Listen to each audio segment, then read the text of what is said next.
नमस्कार दोस्तों, घर की खेती चैनल में आप सभी का बहुत-बहुत स्वागत है। आज हम एक ऐसी फसल कवर करने आए हैं, जो कि है रबी की दलहनी फसल।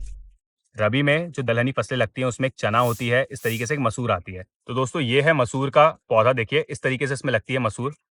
इन छोटी-छोटी फलियों में मसूर अब रेडी हो चुकी है, जो कि अब हार्वेस्टिंग स्टेज पे आ चुकी है। मसूर की आपको पूरी जानकारी देते हैं कि कब इसको होता है, क्या इसका इरिगेशन होता है और कैसे आपको इसकी हार्वेस्टिंग करनी है। तो दोस्तों मसूर की खेती के बारे में बात करते हैं कि कब इसकी खेती करी जाती है। मसूर की खेती रबी में करनी करी जाती है। रबी का सीजन काफ़ी बढ़िया होता है मसूर की खेती करने के लिए। ये पौधा आपको 130 से 140 दिन में हार्वेस्टिंग पे आ जाता है। इस पौधे में आपको जो इरिगेशन का ध्यान रखना है, पहले तो सबसे पहले आपको वैरायटी का ध्यान रखना है। अपने एरिया के हिसाब से वैरायटी का चयन करिए।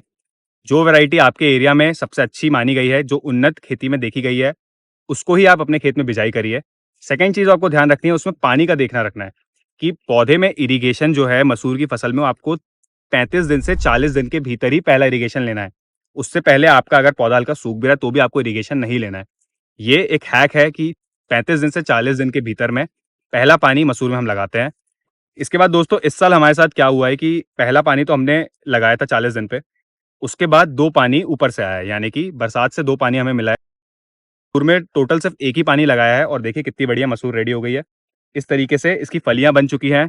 इन्हीं फलियों में आगे मसूर निकलेगी। इसकी हार्वेस्टिंग स्टेज पर हम आ चुके हैं दोस्तों। इस तरीके से देखिए पूरे खेत में हमने हार्वेस्टिंग कर रखी है। अब दोस्तों आपके बारे में बताते हैं कि क्या इसमें आपको खाद का ध्यान रखना है। तो दोस्तों जितनी भी दलहनी फसलें होती हैं उसमें आपको ध्यान रखना है कि आपको सल्फर की अच्छी मात्रा देनी है। जितनी भी दलहनी फसलें होती हैं उसमें सल्फर की अच्छी मात्रा देने से पौधा रोग प्रतिरोधक क्षमता को अडॉप्ट करता है। पौधे में जल्दी कोई बीमारी नहीं आती और पौधा काफी हेल्दी रहता है। तो आप ध्यान रखिएगा जब भी आप किसी तरीके की दलहनी खेती करें तो उसमें सल्फर की अच्छी मात्रा रखिएगा। उसके साथ साथ जब आप 35 से 40 दिन के भीतर पहला पानी लगाएं तो उसी समय आपको उसमें यूरिया का एप्लीकेशन लेना है। अगर आपके उस समय पौधों में किसी तरीके का कोई कीट आपको नोटिस होता है तो आपको साथ में उसी में कीटनाशक को मिला के यूरिया के पहले पानी में उसको मिला के लेना है। ये रही बात पानी की। तीसरी बात हम दोस्तों जो ये करते हैं वो ये है कि इसमें आपको ध्यान क्या-क्या रखना है। दोस्तों इसमें काफ़ी सारे पेस्ट लगते हैं, यानी कि इसमें आपको इल्लियाँ देखने को मिलेंगी, चूसक देखने को मिलेंगे। इसके अलावा आपको वातावरण के दूसरे जो जानवर हैं उससे भी इसको खतरा है, यानी कि जो मोर होते हैं, जो बंदर होते हैं वो भी इसकी जब कटाई पे आ जाता है तो इसको खराब करना चालू कर देते हैं। तो आपको ध्यान रखना है कि अगर आपके खेत के आस-पास इस तरीके के आवारा पशु काफ़ी ज़्यादा हैं, तो मसूर में आपको निगरानी करना बहुत ज़रूरी है। इसके दाने बनते ही इसमें मोर आ जाएँगे खाने इसको, पक्षियाँ और खाने लग जाएँगी। बंदर भी आपके एरिया में आके इसको खा सकते हैं। तो ये थी दोस्तों पेस्ट की जानकारी। इसके बाद जो हम बात करने वाले हैं वो होने वाली है कि इसकी हार्वेस्टिंग कैसे करानी है। दोस्तों मसूर में हार्वेस्टिंग 130 दिन से 140 दिन के भीतर आपकी चालू हो जाएगी। इस तरीके से खेत में आप देख रहे हैं जो वीडियो में, इस तरीके से इसको काट के रखा जाता है। इसके बाद इसको प्रोसेस करके इसकी जो मिलिंग होती है, जो इसका थ्रेशर होता है उसमें इसके दाने अलग हो जाते हैं और इसका जो ये स्टबल है ये अलग हो जाएगा। इसके बाद आप इसको एक बोरी में करके या फिर अपनी ट्रॉली में करके डायरेक्ट मंडी उतार सकते हैं। ये थी इसकी बेचने की जानकारी। एक दिक्कत मसूरी खेती में सबसे ज़्यादा जो देखी गई है वो ये है कि जब पाला पड़ता है, यानी कि जब मौसम काफ़ी ज़्यादा ठंडा हो जाता है, सुबह के समय जो एक बर्फीली हवा चलती है उसमें इसको पौधे को काफ़ी सारी प्रॉब्लम्स देखने को मिलती है।